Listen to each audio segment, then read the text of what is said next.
Assalamu alaikum wa rahmatullah. Good morning, everyone. So, alhamdulillah, wa salatu wa salam ala rasulillah wa ala alihi wa sahbihi ajma'in. All praise and gratitude belongs to Allah. And we send praise and peace upon His messenger and his noble companions. I'd like to start today by just giving you some introductory comments so that the groundwork for today's conversation is laid. Basically, in this hour or less in this conversation, I have to share with you what Islam is about and how to think about Islam. And what I'd ask all of you to do is to put your preconceived notions, and all of us have them, about everything, aside. Just pretend that you're like it was attempted that we're on a flight or something. Where you're sitting on a plane, next to you this guy, and you look at his like Abe Lincoln beard and you say, hey, so what's that about? And it's not Halloween, so what is that real? And then you say, and I say, okay, well, I'm Muslim. What's that? Never heard of it. Apparently you don't have CNN, but still. So we're having that kind of a conversation. Let me just tell you some stuff about Islam, okay? And if somebody wants to know about Islam, the first thing they want to know about, or they should know about from a Muslim perspective, what's the priority? Well, what's our faith? And our faith starts with faith in God. So I'll talk a little bit about faith in God Himself and what Muslims believe about God. The term God, the closest thing to it in the Arabic language is the word ilah. That's a sacred term. It's used in the declaration of Muslim faith. When somebody converts to Islam or accepts Islam, then they say this phrase, this Arabic phrase, La ilaha illallah, in which there's the term ilah. If you want to write that in English, it would be I-L-A-A-H, ilah. It's pretty easy to pronounce in English, okay? That's the generic term, you would say, closest to the word God in the English language. Now, the word ilah is pretty rich in Arabic because it means a few things. It means an entity that's worthy of worship, a deity. It also means the object of devotion and love. It actually also means someone you turn to in desperate times. It also means someone you are passionately in love with and can't stop thinking about. There's a slew of meaning that comes from the word ilah. And ilah literally also means the thing you lean on, what you lean on. In other words, when you're exhausted, you lean. So what you lean on is God. Now, for a lot of people who don't know that, they ask, well, we believe, or someone from another faith tradition might say, we believe God is love. Do you guys believe that? Well, actually, that's already embedded in the word ilah as we have it in the Arabic language. So oftentimes in translation, it's not put that way for oversimplification purposes. We just say God. But the word God in the Arabic language, and as is used in sacred text, is so rich that if we tried to do that for every word of the Arabic language, we wouldn't actually get a translation. We'd get like 8 synonyms per word, and then move on to and then 8 synonyms. It just wouldn't be functional language anymore. So that sort of thing can only come out in discussion and conversation, not really in translation. So we call Him Allah. His name is Allah. That would be spelled in English A-L-L-A-H, an emphasis on the L, okay, Allah. And we don't consider, there's difference of opinion among our scholars about what the word means. Some say it's the original name of God, true to God in all previous scripture as well. Interestingly enough, the Arab Christian tradition, which predates the Muslim tradition of Arabia, has been using the word Allah for God much before Muslims have. So, for example, to this day you will find, for example, Christians in Egypt, you will find Christians in Lebanon, Palestine, other places, and their biblical tradition is actually pretty old. As a matter of fact, our Prophet even met Christians in the city of Najran at one point and had interchange with them and discussions with them. And actually they as well use the word Allah for God. So it's actually an ancient term for God across cultures. It's not even something limited to Islam. That's the first, or one of the things I wanted to highlight when we talk about the word Allah. Now, what do we believe about this Allah? First of all, we believe that He's one. He's unique. He can't be compared to anything. That there can't be any imagery or something that kind of limits the imagination to what He might look like or what He might be like. We also believe that He has perfect attributes. In other words, if He hears, His hearing is perfect. It's limitless. It's infinite, and it has no beginning and no end. His vision is the same. His wisdom is the same. His knowledge is the same. His power is the same. His mercy is the same. His love is the same. So we attribute 3 things to every quality of God. So I'd like to highlight those 3 things so everybody's clear about them. The first of them is that they have no beginning and no end. That God's, like my hearing has a beginning and an end, but God's doesn't. Allah's doesn't. It has no beginning and no end. The second of them is that it's infinite. That mine, for instance, if someone's talking on the other side of this wall, I can't hear, but God's is infinite. It's not. Allah's is infinite. It's unlimited. And the third is that mine My hearing or my seeing or any of my attributes for that matter are granted. In other words, I don't own my hearing, it was given to me. It was gift granted. My seeing was a gift granted. But his is his own originally.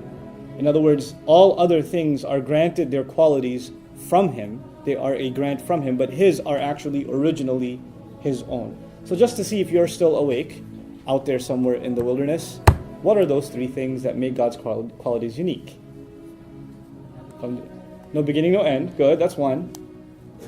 I'll wait. I'll make this awkward. I love making things awkward. This is what I do. Huh? It's infinite, sure. Third?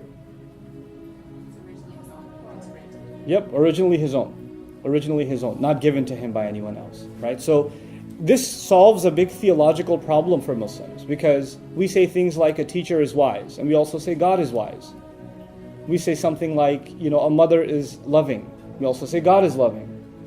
We will say things like, this car is powerful. We'll use the same attribute, powerful, for God. God is powerful. Well, how do we distinguish? Because the language, unfortunately, shares the word with us, with creation, and with God. Well, you keep these three distinctions in mind, and you won't fall into trouble. And what do I mean by falling into trouble is my next point.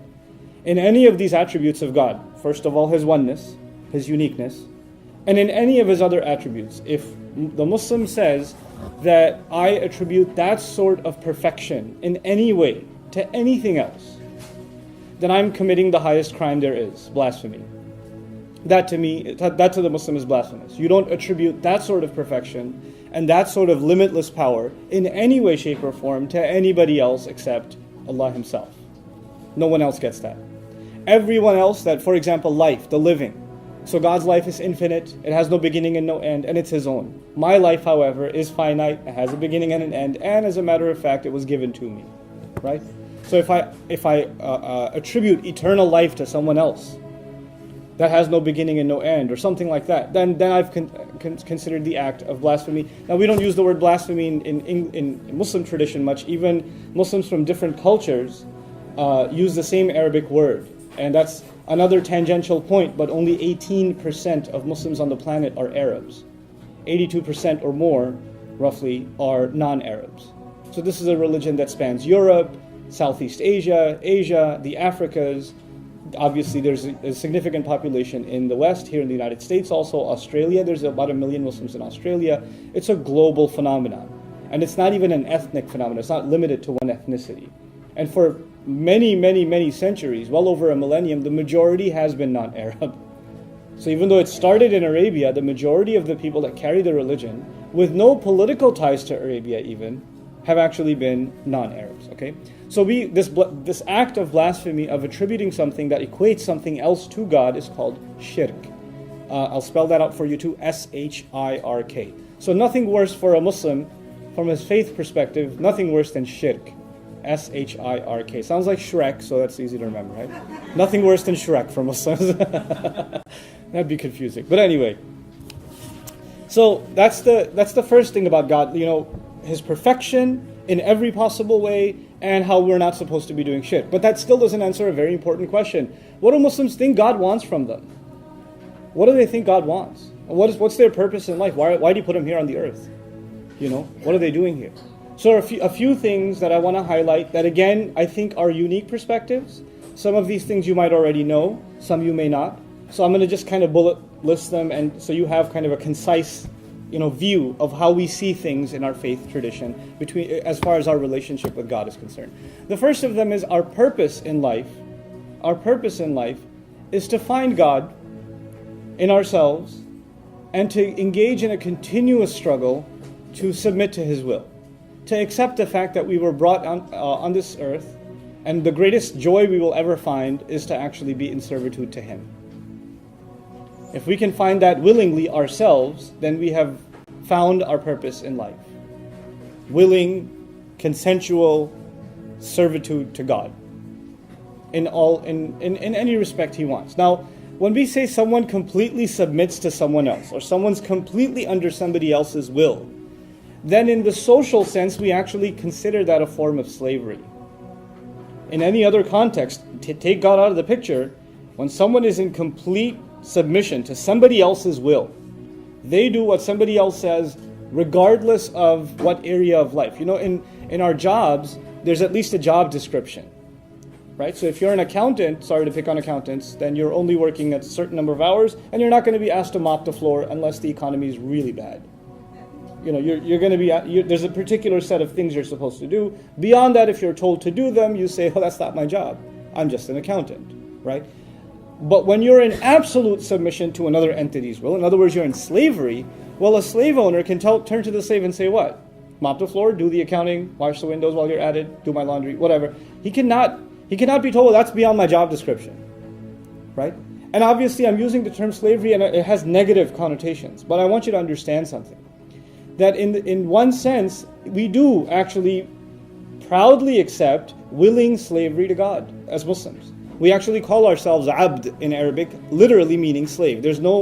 I can't give you a politically correct translation. That's what it is. Abd literally means in Arabic, slave.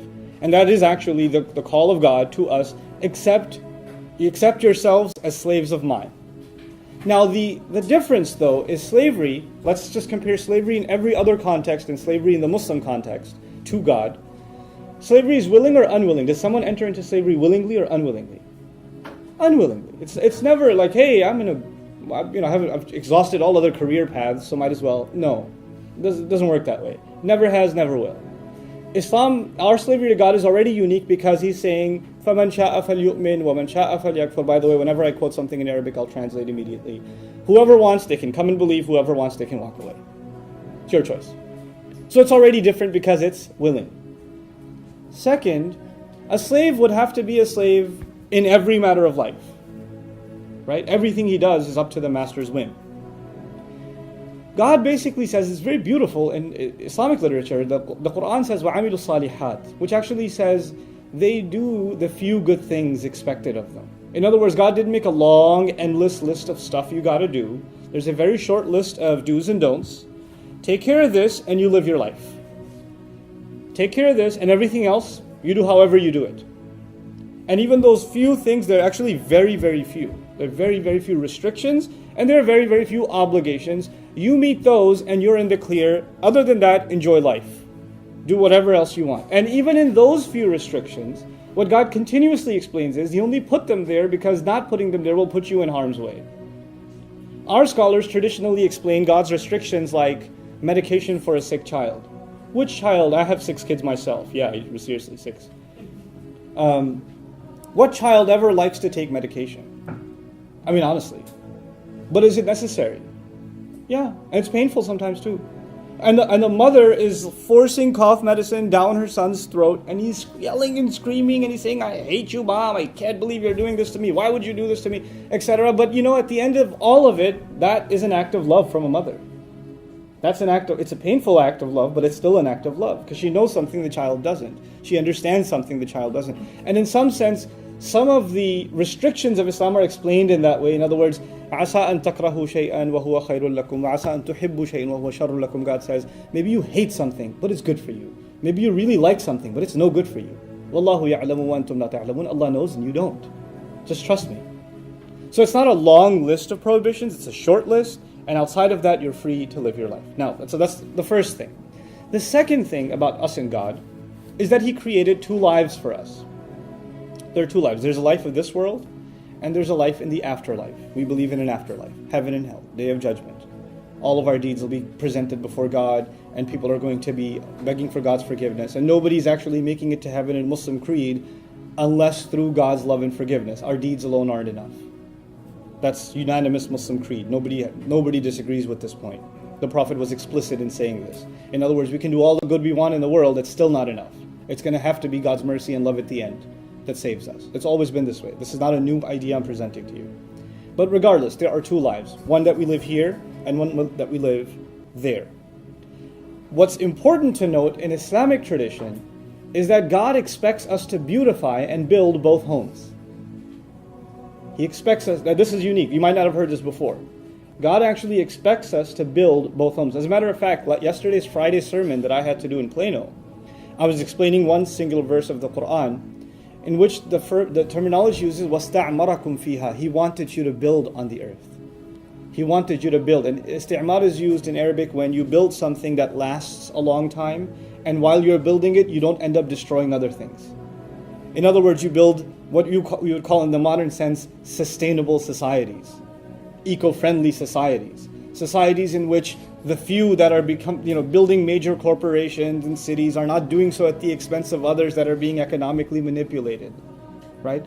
So the idea of building something that anybody can benefit from, right? And so God goes out of His way in the Quran on countless occasions. It's really hard to put a count on this, to describe how beautiful the earth is, to describe how gorgeous mountains are, what a joy rivers are, what a great thing. Even the desert Arabs didn't have a lot of that stuff. So he'd even talk about camels and how awesome they are, and the stars. Because they really didn't have much else to look at, right? So at least the stars are pretty cool. So you talk about the stars. Even you can find beauty too. Even you can find beauty, And so you talk about these things to let us know that the life of this world, worldly existence, is not a curse. We're not damned here. We're blessed here. We're blessed here. Just stay away from these few restrictions, abide by these few regulations, and this world is beautiful. And your job is to make it beautiful and build it. And now, of course, when you build something, when you ask your child, I ask my child, hey, build me a castle. He says, buy me the Legos first. You can't build something until you have the ingredients, right? So he says, وَجَعَلَ فِيهَا أَقْوَاتَهَا in the Quran. He put in the earth all of its inherent powers. In other words, all you will need to make this world a beautiful place for yourself and others has been put in this earth. And human civilization has been here for quite a long time, and we've had resources enough for everybody. Now, it may not seem that way because of the varying economic situations of many countries, right? And economies, and the first world, second world, and third world, and all of that, right? But from the faith perspective, we believe actually there are enough resources for all human beings to live well on this earth and live in a healthy and a fair way. Okay, so that's our faith perspective on life in this world. You don't choose the next life for this life. You don't abandon the concern for the next life for this life either. You balance both of them. In other words, we live a spiritual existence while being involved, greatly in this world at the same time. So there's nothing materialistic for a Muslim in, for example, running a multi-million-dollar business. There's nothing wrong with that. However, there is something wrong if that's his goal. So that's the other subtle point. So you can engage in this world, but it can't be your goal. Your goal is higher. Your goal is to do something that benefits others. And your goal is, if you really want to build a home, your goal is to build your real home in heaven. And so all that you do here is only a means to get there. Okay, so do a good job and enjoy it while you're doing it here, but make sure you're building your next life. And what's the easiest way to build your next life? This is another important Islamic concept. It's the concept of what's called sadaqah jariyah, continuous charity. Now what does that mean, continuous charity? It actually means if I leave a good legacy behind, I'm only going to live so many years. I don't know how long I'm going to live. If I can do some acts of good that actually live longer than I do. For instance, I go to a desperate location where education, for example, is a desperate need, and there aren't any resources. And I help set up a school. Let's just say, hypothetically speaking, I help set up a school.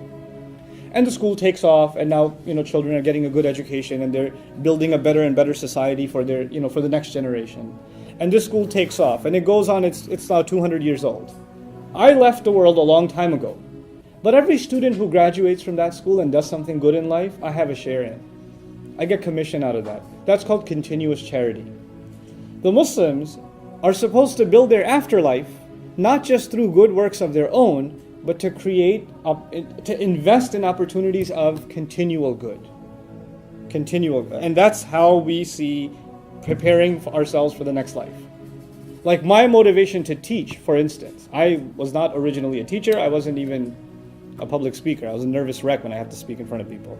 But just last month I had to give a sermon in front of 15,000 people in Malaysia. That was pretty nerve-wracking. But I've pushed myself in this direction, and my teachers did also. And one of the most motivating instructions or teachings from our religion that pushed me in this direction was a saying of our Prophet, in which he said, Sallallahu Alaihi Wasallam, خَيْرُكُمْ مَنْ تَعَلَّمَ الْقُرْآنَ وَعَلَّمَهُ. The best of you are the ones who learn the Quran and teach it. The best people are the ones who learn this book of inspiration and give this inspiration to others so they can do awesome stuff. That's what I've been doing for the last, 12, 15 years. I lost count. That's what I've been doing. I also feel in our next session, not this session, but our next session, I'm going to talk to you about how I believe the Quran, one of the most popular books on the planet, like it or not, most popular book on the planet, most well-read by many statisticians, and if not the top, then up there, even if you disagree with the statistics, is actually one of the most misunderstood texts in world history. One of the most misunderstood and underestimated, overlooked, by Muslims and non-Muslims. And I'm going to highlight some of that stuff to you in our next session. Like what do I mean the Quran gets overlooked? Or some things in it just people don't even know what's there. Right? So we'll talk about that in the next session. Anyway, coming back to God's expectations from us. The first one was just a few restrictions. Don't do blasphemy. That's one expectation from God, right? The second one is build a good home here so you can build a good home there. And how do you build a good home here? By making sure you do things that benefit not just yourself but others. This is a fundamental concept in Islam. As a matter of fact, it's really beautiful tradition in our history where, we believe that, there are sayings of the Prophet about the end of times and when there's going to be great war and catastrophe. The biblical, version of that is the Armageddon and all of that sort of thing, right? So major catastrophic events happening in the world. And the Prophet said, when the Antichrist shows up, and we believe in the Antichrist too, when he shows up, and one of you is busy planting a seed.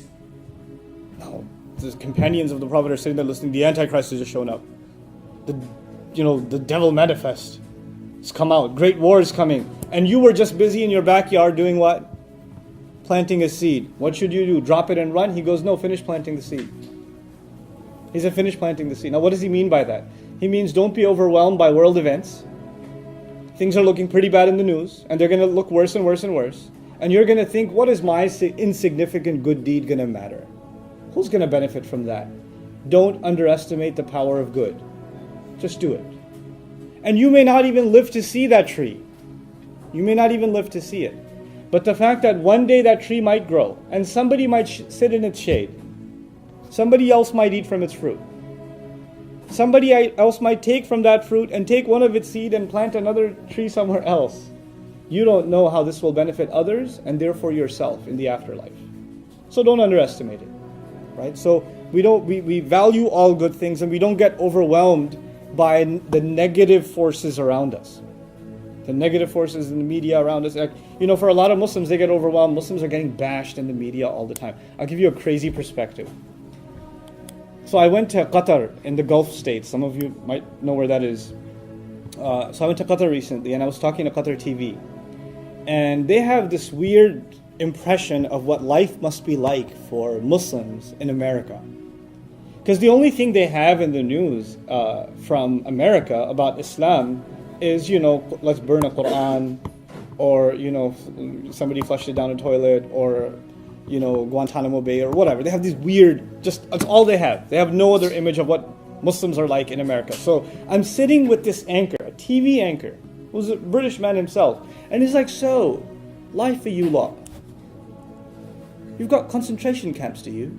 I was like, what? What are you talking about? It must be really hard being Muslim in America. I was like, I live in Texas. It was just like, they let you? I had a great kick out of that. You know what's crazy? To them, I'm actually an ambassador of the United States. I have to tell them what life is like in America. Go figure. I have to tell them, no, it's great here. What are you kidding me? We have some of the best mosques and some of the most flourishing Islamic communities and youth groups and educational programs and good relations with churches in our neighborhood, and we got a lot of good stuff going on. But don't they hate you? It's like, some people might, but they don't really show up much. People are curious. People want to know. People like to hear, and I respect those of you that came here. I don't think it's easy. If I only knew about Islam from listening to the radio, if I only knew about, oh my God, if I knew there was a mosque in my neighborhood, I'd move. That's terrifying. So the fact that you're here to me is an act of bravery, honestly. But at the same time, I think there needs to be more acts of bravery. Oh, it's okay, baby. Okay, it happens. I'll wait. It's too distracting. It's okay. So what I was going to say, I stop and give kind of moms their due because my kids do that all the time in the middle of my speeches. Yeah. So it's all good. What was I talking about though? God, I forgot. Bravery. Bravery. I learned something, and I recently started traveling, like internationally. I've been traveling across the U.S. for a long time. But one of the things that I've learned, and it's been a real life lesson, and it sounds cliche, but it's a true life lesson. It's so easy to dehumanize people and to simplify what they are all about without ever talking to them. It's so easy. For God's sake, you could just say, all of them are like, and you can fill in the blanks yourself. They all must be like, and fill in the blanks yourself. Because you and I haven't actually made, in my opinion, enough of an effort to actually make connections, to make real connections, to talk, and to talk in a civil way. You know what? A lot of times what you see on talk radio, or what you listen or hear on talk radio or see on TV, that's not how normal people talk. That kind of overly aggressive, I'm going to shove this in your face, I'm going to put you down, I'm going to show people how evil you are. That's not how normal people engage in conversation. So a lot of times we hear so much of that, we figure the only time we're going to talk to the other is we're going to talk in that way. Right? That's not healthy. It's not normal. We want to be able to have normal conversations. And we should be able to have perfectly fine disagreements. I'll tell you a really cool story from last week. A person I don't know came to me from McKinney. You guys know where McKinney is? It's almost Mexico. No, I'm kidding. But he came from McKinney. Drove all the way from McKinney to my office in Irving. Wanted to see me. He says, I've seen your YouTube videos. I wanted to talk to you. Sat me down. We're sitting down talking. He goes, well, I became Muslim about 10 years ago. And that's around the same time that my wife, who was Muslim, converted to Christianity. We hadn't met each other yet. So they met each other in college. And they got married. And around 5 months after, he became a Muslim from Christianity, and she became a Christian from Islam. And they got married. Okay? And they have, 3 kids, and they're living together, and he's very devout in his Islam, and she's very devout in her Christianity. Her dad went on to become a pastor, and her brother's becoming one too, and they're very devout in their Christianity. And they talk about their faith all the time, but they never fight. They talk about their faith all the time, and their disagreements, but they never fight. And he, as a matter of fact, for the last 10 years has been going to church with her. He doesn't join the worship service, the prayer service. He'll listen to the sermon every single week. Everybody at the church knows the guy. Everybody. And I hear that and I say, man, people need to know about people like you. Because we think that these conversations in a civil way, in a friendly way, can't exist, much less to imagine that they exist in a civil way inside one loving household. That's crazy. That's unheard of to me, but it's happening. There are real people that are having those conversations. So if that can happen inside one family without conflict, it can certainly happen in our communities, right? Now coming back to Islam itself, sorry, perspective, I figure, drop it on you guys. That's a really old iPhone ringtone, by the way. It's really time to update that. That's when the first one came out. Seriously? Okay, anyway. So this world is, I mentioned already, this world is not a punishment. It's a place to live a wonderful life, right? وَجَعَلْنَا لَكُمْ فِيهَا مَعَايِشْ. The Quran says we put means in here for you to live well. I already mentioned that to you. Now a little bit about Muslims discussing with people of other faiths. What does God tell us about how we should interact with people of other faiths? This is, again, I think, going to be a unique perspective. I think. I didn't hear it enough. Not from others. So I have to share this with you. So there are two perspectives in Revelation. When I read Revelation, I am a servant of God trying to understand His Word. Much like a Christian would try to understand the Bible. Much like a Jew would try to understand the Torah or the Talmud, etc. Much like that, a Muslim is trying to read the Quran and understand God's words to him. He's coming to the book as a humble student, as thirsty for wisdom, thirsty for guidance. That's why we come to sacred text. Okay. God, however, doesn't have to be humble. God's not humble. God's all-powerful. We have to be humble. God's the authority. He can speak how he wants. And he speaks from a position of authority. I mean, look at a courtroom, for example. The judge doesn't speak in a humble way. Who does? The guy taking the testimony at the stand. You understand? Like, he's in a position of judging and authority. He's not going to tone it down. I've been watching Judge Judy since high school. She doesn't tone anything down.